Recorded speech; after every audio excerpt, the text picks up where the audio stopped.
Guys यार पिछले episode भी चैनल के ऊपर है, उसको भी देख लेना और लाइक सब्सक्राइब कर देना। अपनी टोकरी का पल्पो पानी की टंकी में डाल दिया। पहली क्लास माल, आधा खाएंगे और आधा बेचेंगे। जब तक मैं इतना पैसा कमा लूंगा तब तक मैं एक 2 मंजिला घर बना पाऊंगा। चूशेंग वाली यह गांव इतनी रिमोट है कि यहाँ मछली देखना भी रेयर है। पल्पोस की तो बात ही छोड़ दो। रात को जब ताई सन डिनर तैयार कर रही थी, उसने 2 पल्पोस पकाए। लेकिन जैसे ही प्रिपरेशन खत्म हुई, उसने देखा कि उसकी एक उंगली छिल गई है। हल्का सा ब्लू पड़ चुका था और खून भी था। यह सी फूड सच में बहुत फ्रेश है। अभी थोड़ी देर पहले जब मैं थोड़ा इनअटेंटिव हुई तो यह चुपके से मुझ पर हमला भी कर गया। ताइसान ने अपनी उंगली रगड़ी, फिर कढ़ाई में जाकर सब पल्पोस डालकर स्ट्यू बनने छोड़ दिए। उबलते हुए पल्पोस को देखते हुए उसने सोचा, यह डिश इतनी महंगी है, आज रात मेरे पोते को एक्स्ट्रा खिलाना पड़ेगा। बच्चे ग्रो कर रहे हैं, अच्छा न्यूट्रिशन जरूरी है। जब डिनर टेबल पर आया, ताइसन के बेटे ने यह स्वादिष्ट पुल्पो स्ट्यू देखा और एक बाइट लेकर तुरंत चेहरे पर शक के साथ बोला, दादी, ये कौन सी मछली पकाई है? इतना फ्रेश टेस्ट क्यों है? ताई बोली, मुझे क्या पता, आज एक और बड़ा ट्रक पलटा है। ये सब तुम्हारे बाप का लूट है। कैसा है? टेस्ट अच्छा है ना? ताइसान का पोता यूनिवर्सिटी में जोलॉजी पढ़ रहा था। वो शंका में किचन के पानी वाले टैंक को देखने गया। अगले ही सेकंड उसकी रीढ़ में ठंडी लहर दौड़ गई। ये ब्लू रिंग्ड ऑक्टोपस है। मुझे नहीं लगा था कि तुम इसे प्रिपेयर भी कर सकती हो, ताइसैन बोली। इतना मुश्किल नहीं था, बस साफ किया और सीधा स्ट्यू में डाल दिया। डर से उसके पोते की टांगें कांपने लगीं। दादी, अगर यह पल्पो सही तरह प्रिपेयर ना किया जाए तो यह बेहद पॉइजनस होता है। जल्दी हॉस्पिटल ले चलो, लेट हुआ तो मायूस हो जाएंगे। तो तेजी से बाहर भागी ताकि कार बुलाकर अपने पोते को टाउन ले जा सके। सांग, घर पर हो क्या? मेरा पोता इस फिश को खाकर पॉइजन हो गया। जल्दी अपनी गाड़ी निकालो। जब वो सेंग मेंग के घर घुसी तो शौक में जम गई। उसकी मेज पर भी एक बड़ा रसदार पल्पो सर्व किया हुआ था। जो मछली तुम कह रही हो वो यही तो नहीं? तभी ताई सन को मालूम पड़ा कि संगमिंग का चेहरा पीला पड़ चुका है और उसके होंठ भी जहरीले सूजन से फूल चुके हैं। गई भैंस पानी, यही फिश है।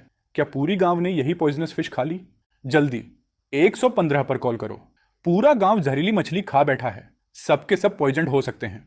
प्लीज जल्दी आओ लोगों को बचाने। लेकिन 115 जल्दी नहीं पहुंच सकता था, क्योंकि इन गांव वालों ने लूट करने के लिए सड़क पर पहले ही पत्थर और टहनियां फैला दी थी। अब उल्टा खुद पर ही पड़ गया। परफेक्ट कर्मा। ताई सान फूट फूट कर रोने लगी। बेटा कुछ मत हो जाना, अगर तुम्हें कुछ हुआ तो मैं कैसे जीऊंगी? लेकिन उसका घर हमेशा दबदबा दिखाने वाला था, इसलिए कोई उसकी मदद को तैयार नहीं था। उस रात चूशेंग गांव में किसी ने नींद नहीं ली। हर तरफ उल्टी और चीखों की आवाजें थीं। दर्जनों पुलिस, पेट्रोल और एम्बुलेंसेस गांव में घुसी। जब मैं उठा, अगली सुबह हो चुकी थी। डॉक्टर बोला, तुम्हारी चोटें हल्की हैं, लेकिन जो बुजुर्ग तुम्हारे को ड्राइवर की सीट पर थे उनका हाल बुरा था। इंट्राक्रैनियल ब्लीडिंग हो गई, टांगें पूरी तरह कुचल गईं। बहुत देर से लाए गए थे, रास्ते में ही उनकी सांसें बंद हो गईं। यह सुनकर मैं खुद को हंसी रोक ना पाया। सच में गांव वालों पर बड़ी आफत गिरी है। न जाने कहां से इतने पल्पोस उठा लाए थे, लेकिन खाकर हल्के केस वाले बेहोश होकर पूरे शरीर में कन्वल्शंस झेल रहे थे। गंभीर केस वाले ऑर्गन फेलियर में आईसीयू में पड़े थे। कुछ तो मौके पर ही खत्म भी हो गए। मेरी लाइफ में पहली बार मैंने इतना बड़ा फूड सेफ्टी इंसिडेंट देखा है। सारे बड़े डिपार्टमेंट्स इस मामले की अर्जेंट इन्वेस्टिगेशन कर रहे हैं। मीडिया वालों ने भी खबर सूंघ ली और बिना बताए पूरा प्रेस चूशिंग पहुंच गया। हर कोई कैमरे उठाकर गांव के ऑफिशियल्स पर लेंस तान रहा था। अब सबसे पहले किसी को ढूंढना पड़ेगा जो ओवरटर्न ट्रक की एविडेंस मिटा सके, और किसी को इन पापराजी को संभालने भेजना पड़ेगा। अब मैं क्या करूं? गांव का चीफ अपना सिर खुजलाता रह गया। कोई सोल्यूशन नहीं सूझा। तभी अचानक गांव में बड़ा आग लग गया। किसी को पता नहीं था किसने लगाई। कमजोर गांव वालों में इस आग ने और चोटें बढ़ा दी। मैंने ऊपर देखा और मन में बोला, भगवान की कसम, कौन सा गार्डियन एंजल मेरी तरफ से बदला लेने आ गया है? पल्पो को अल्कोहल में ग्रिल करने का idea, even Saturn wouldn't imagine it. मैं हंसी रोक नहीं पाया। अचानक अस्पताल के मेन गेट को जोर से खोला गया और एक पुलिस ऑफिसर मेरे सामने आ खड़ा हुआ। हेलो, प्रोसीजर के हिसाब से हमें आपकी स्टेटमेंट चाहिए। पूछो जो पूछना है, मैं पूरा कोऑपरेशन दूंगा। हमारी जांच में पता चला कि आपको यह रास्ता लेना नहीं चाहिए था। एक्सीडेंट के वक्त तुमने अचानक राउट क्यों बदला? जानबूझकर नहीं किया। को ड्राइवर वाले अंकल ने कहा था कि हाईवे बंद है और यह वाला रास्ता फास्ट है। वो यह भी चाहता था कि मैं उसे उसके घर ड्रॉप कर दूं। मेरा फोन मिल गया होगा ना? मैं अपनी जिंदगी रिकॉर्ड करना पसंद करता हूं, इसलिए जैसे ही अंकल कार में बैठे मैंने वीडियो मोड ऑन कर दिया था। Everything is recorded. पुलिस बोला, हमें तुम्हारा फोन मिल गया है। केस थोड़ा डैमेज है और अंदर पानी चला गया है। हमारा टेक्निकल डिपार्टमेंट डेटा रिकवर करने की कोशिश कर रहा है। गुड, इससे कम से कम मुझे गलत नहीं ठहराएंगे और वो अंकल भी बचकर नहीं जाएगा। हम इन्वेस्टिगेशन आगे बढ़ाएंगे। हम किसी भी सस्पेक्ट को भागने नहीं देंगे। उन्होंने उस सिन्योर का फ़ोन भी ढूंढ लिया।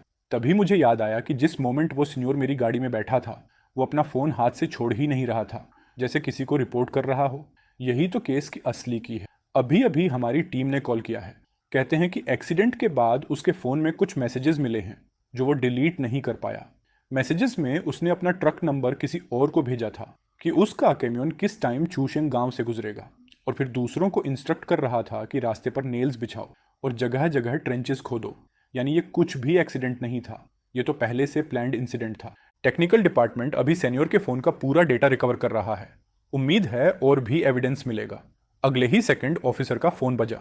टेक रिकवरी से पता चला कि ये सीनियर पहली बार अपराध नहीं कर रहा था, एक पूरे ग्रुप में काम करता था और कई बार कर चुका था। कितने ट्रक ड्राइवर्स उसकी वजह से मरे, गिनती नहीं। केस में सस्पेक्ट्स की संख्या बहुत बड़ी है। मुझे यकीन नहीं हुआ। ये तो पूरा एक ऑर्गेनाइज्ड गैंग निकला जिसने सब पहले से प्लान किया था। मुझे लगा अब तो उनके पास काफ़ी एविडेंस होगा, तो मैंने थोड़ा सा फेक डर दिखाया और पूछा, तो क्या मुझे उस सेनोर की मौत की जिम्मेदारी उठानी पड़ेगी?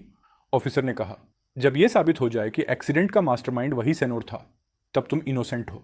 तुम तो उसे अटेम्प्टेड होमिसाइड के लिए केस भी कर सकते हो, लेकिन अब बहुत सारे अल्डियानोस ने वो पल्पो खा लिया है और पॉइजनिंग हो गई। तुम ट्रांसपोर्टर हो, इसलिए कुछ सुपरविजन की रिस्पॉन्सिबिलिटी तुम्हारी भी बनती है। कॉम्पेंसेशन बहुत बड़ी हो सकती है। मैंने कहा कि मैंने उन्हें कई बार कहा था कि मत ले जाओ, मत खाओ, लेकिन वो लोग ज़बरदस्ती ले गए। लगता है मेरी ही बैड लक है। जहाँ गरीबी होती है वहाँ मलडट खुद पैदा होती है। ये बात सच है। ऑफिसर ने कहा, तुम बेहोश थे और फिर भी तुम्हें याद है कि तुमने उन्हें वार्न किया था कि पल्पो बिल्कुल मत खाना। गलत तरीके से पकाया जाए तो इसमें बहुत पोटेंट टॉक्सिन होती है। लेकिन उन्होंने सुना नहीं। जिस जगह इंसिडेंट हुआ वहाँ सीसीटीवी कैमरा है, वो शायद इस बात को साबित कर दे। मैंने कहा, हाँ, फुटेज में दिख जाएगा। ऑफिसर बोला, हमने रात में पूरा सीसीटीवी देखा, लेकिन उसमें ऑडियो रिकॉर्डिंग नहीं है। सिर्फ इतना दिखता है कि ओल्दियानोस ने पुल्पो और वाइन लूट लिया। उन्होंने तुम्हारा फ़ोन फेंक दिया, तुम्हें पुलिस को कॉल करने से रोका। ऑफिसर ने मजबूरी में सांस छोड़ी। मुझसे और कोई यूजफुल इन्फो न मिलने पर वे लोग चले गए, लेकिन मैं आराम भी नहीं कर पाया था कि चूशेंग के अल्दियानोस को पता चल गया कि मैं होश में आ गया हूँ। वो सीधा मेरी हॉस्पिटल रूम के बाहर पहुंच गए। वे मेरी डोर को जोर जोर से पीट रहे थे। तू एक किलर है और थीफ है। मेरे पिता की मौत का बदला अपनी जान देकर देगा। मेरे बेटे ने तेरे ट्रक का फिश खा लिया, अब उसे ऑर्गन फेलियर हो रहा है।